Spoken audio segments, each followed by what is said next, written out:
Assalamualaikum warahmatullahi wabarakatuh.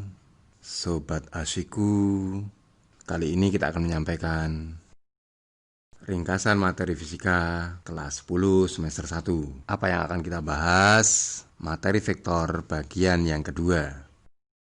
Dalam mengerjakan soal vektor, sebenarnya bisa kita sederhanakan sebagai berikut. Kita amati dulu vektor-vektornya, kita pilih dan kita pilih dulu vektornya. Jika dua vektor tadi searah gimana?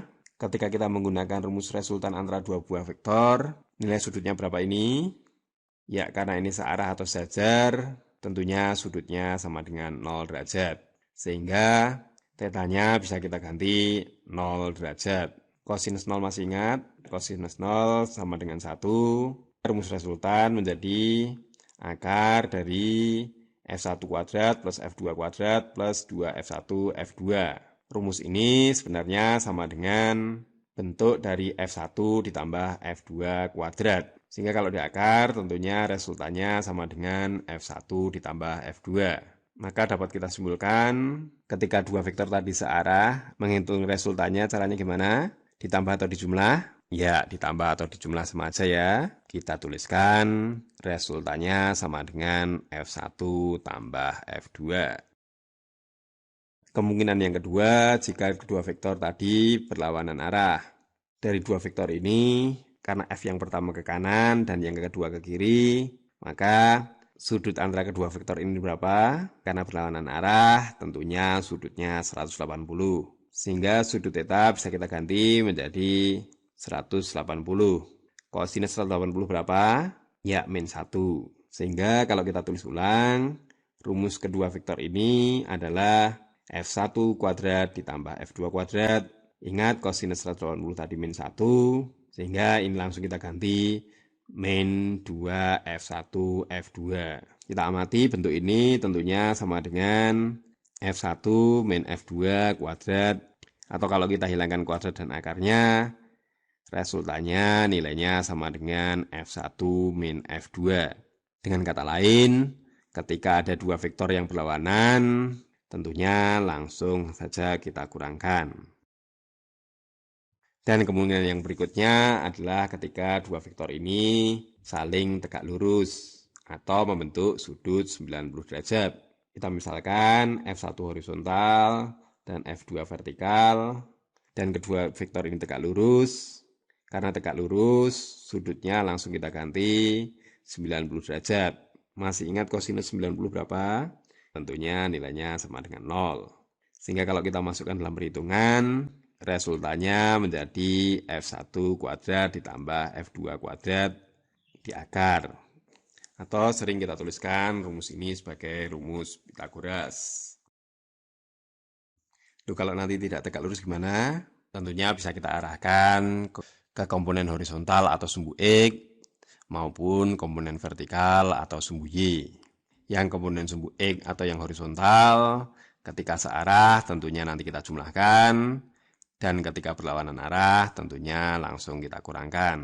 Demikian juga yang komponen vertikal atau sumbu Y ketika nanti searah tentunya kita jumlahkan, dan ketika berlawanan kita kurangkan.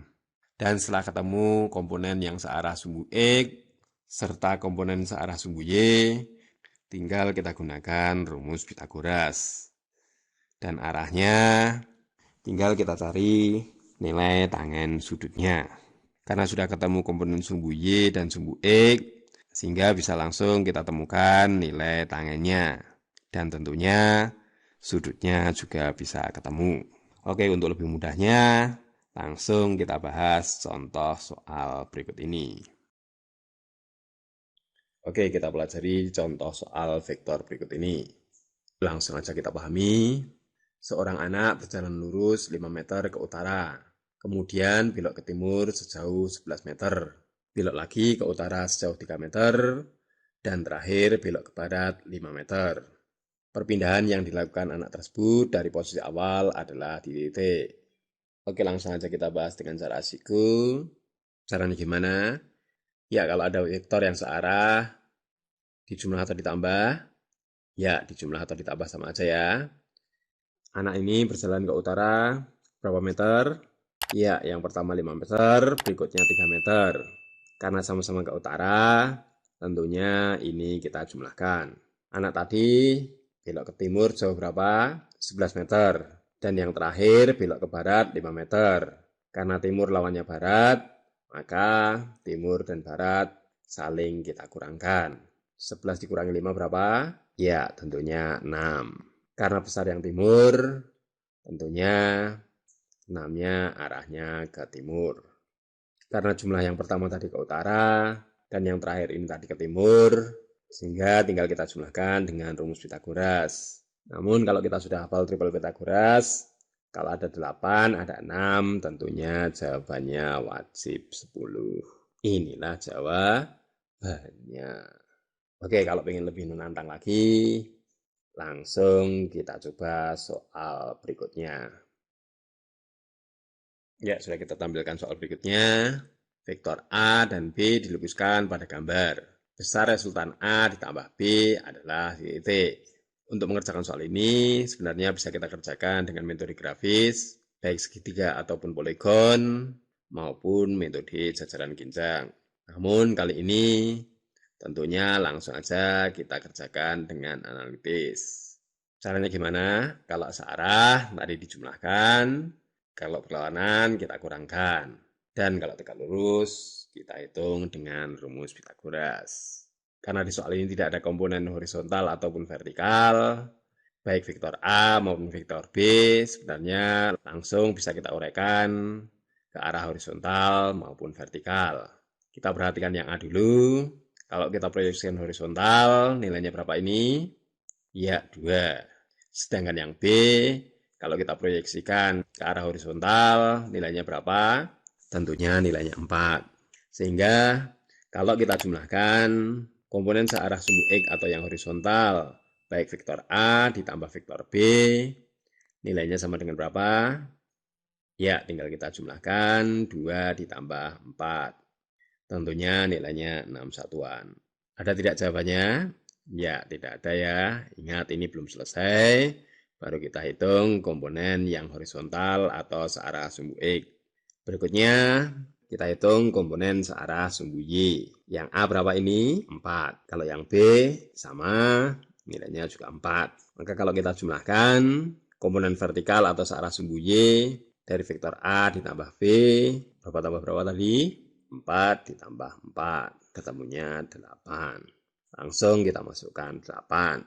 Kalau komponen searah sumbu X dan searah sumbu Y sudah ketemu, tinggal kita hitung dengan rumus Pitagoras. Namun kalau kita sudah hafal triple Pitagoras dari 6, 8, sisi miringnya berapa? Ya, tentunya jawabannya 10 satuan. Inilah jawabannya.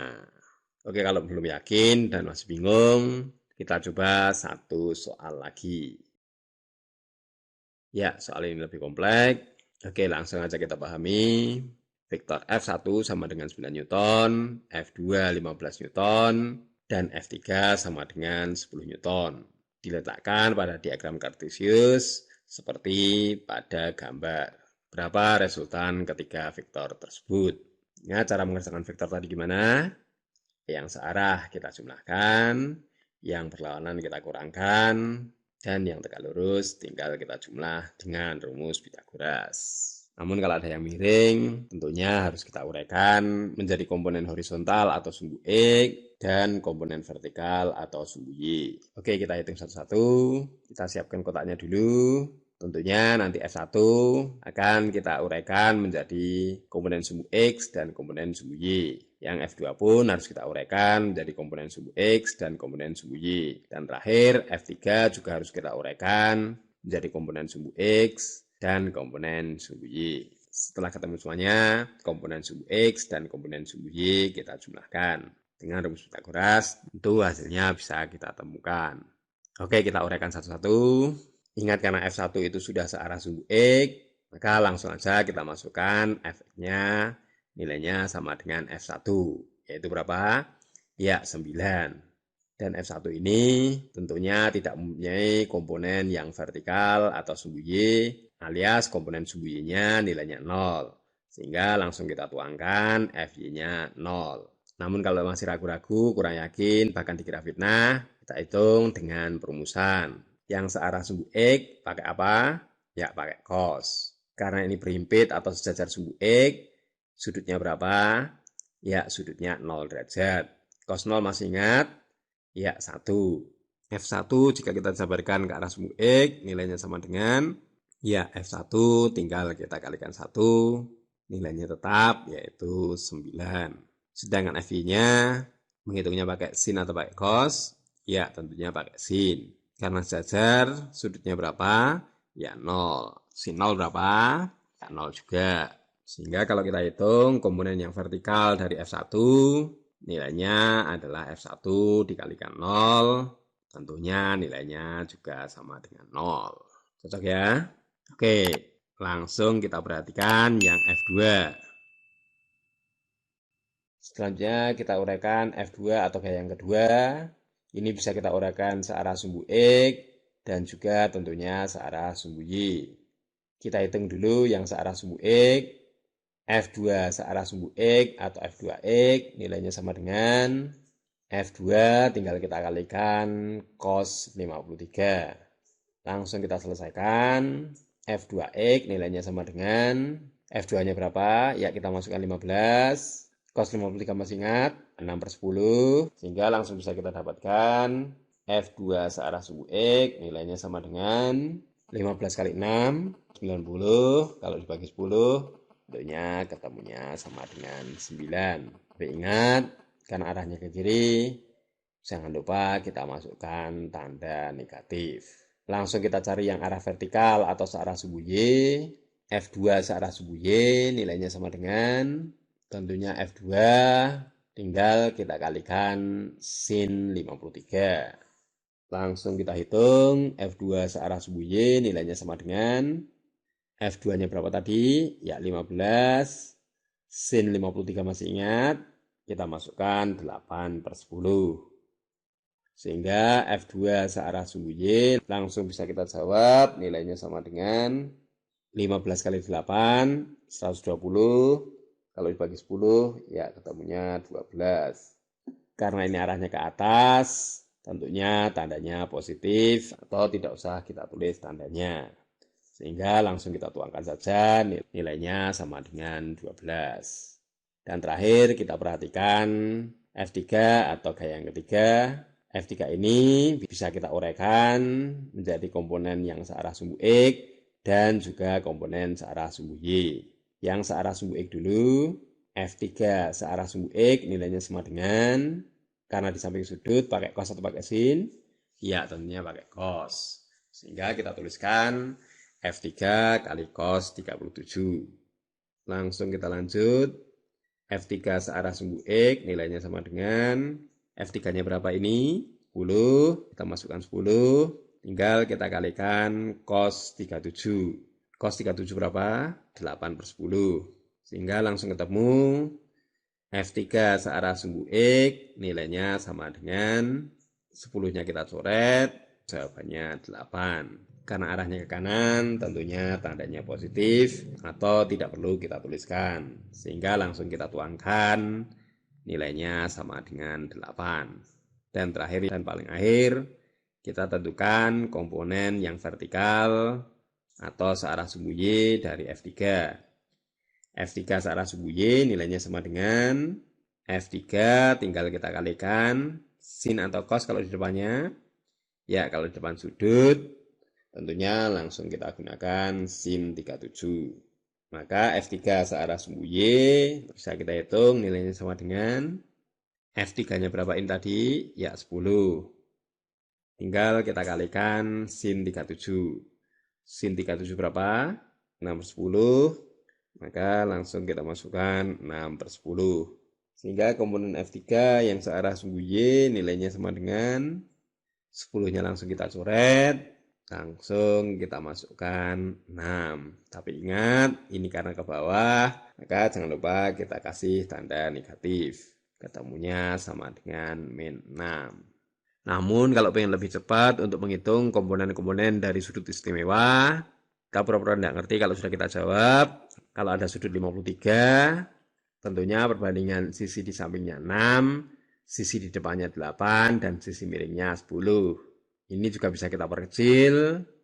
Kalau ini 3, di sini 4, tentunya sisi miringnya 5. Padahal F2 tadi berapa? Ya 15. 5 menjadi 15 dikali berapa? Ya kali 3. Maka komponen-komponen yang lain pun harus kita kalikan 3. 3 kali 3 masih ingat? Ya 9. Karena arahnya ke kiri, jangan lupa kita kasih tanda negatif. Sedangkan komponen yang vertikal, 4 tinggal kita kali 3, tentunya jawabannya 12. Karena ke atas, tanda positif tidak perlu kita tuliskan. Lanjut yang F3. Dengan cara yang sama, kalau ada sudut 37, perbandingan sisi di sampingnya 8, sisi di depannya 6, dan tentunya sisi miringnya 10. Padahal F3 tadi nilainya juga sama dengan 10. Sehingga ini langsung kita masukkan saja. Yang searah sumbu X langsung kita masukkan 8. Yang searah sumbu Y, ingat karena ini ke bawah, kita kasih tanda negatif. Sehingga langsung kita masukkan min 6. Ada tidak jawabannya? Ya, belum ya. Ingat, ini tadi baru kita hitung komponen-komponen dari vektor-vektornya. Selanjutnya kita hitung sigma F atau jumlah dari komponen searah sumbu X dan juga jumlah dari komponen searah sumbu Y. Kita jumlahkan dulu yang searah sumbu X. 9 tambah min 9. Ya habis, tambah 8, ya langsung kita masukkan 8. Sedangkan yang searah sumbu Y, 0 tambah 12, tetap 12, dikurang 6, tentunya jawabannya 6. Karena sudah ketemu komponen searah sumbu X dan juga komponen searah sumbu Y, tinggal kita gunakan rumus Pythagoras. Namun kalau Anda sudah hafal, kalau komponen yang pertama 8, komponen yang lainnya 6, tentunya resultannya 10. Inilah jawabannya. Namun kalau ingin tahu arahnya, tinggal kita hitung nilai tangen sudutnya. Ingat, nilai tangen sama dengan komponen searah sumbu Y atau FY. Tinggal kita bagi komponen searah sumbu X atau Fx. FY-nya berapa ini? Ya 6. Fx-nya berapa? 8. Maka nilai tangen theta sama dengan 6/8. Kalau kita perkecil menjadi 3/4 alias 0,75. Nilai tangen yang ketemunya 0,75 tentunya sudutnya sama dengan 37. Ada enggak? Enggak ada ya, jangan panik. Ini tadi hanya contoh untuk menghitung sudutnya. Tidak usah khawatir, jawabannya masih tetap yang C. Inilah cara asikku, semoga menjadi cara asikmu juga. Dan ingat, jangan lupa subscribe untuk mendapatkan materi-materi fisika asikku yang lainnya. Semoga bisa dimengerti dan bisa dipahami. Sukses penilaian hariannya, sukses penilaian akhir semesterannya, dan tentunya sukses tes masuk perguruan tinggi sesuai dengan harapan dan cita-cita Anda semuanya. Tetap semangat belajar. Wassalamualaikum warahmatullahi wabarakatuh.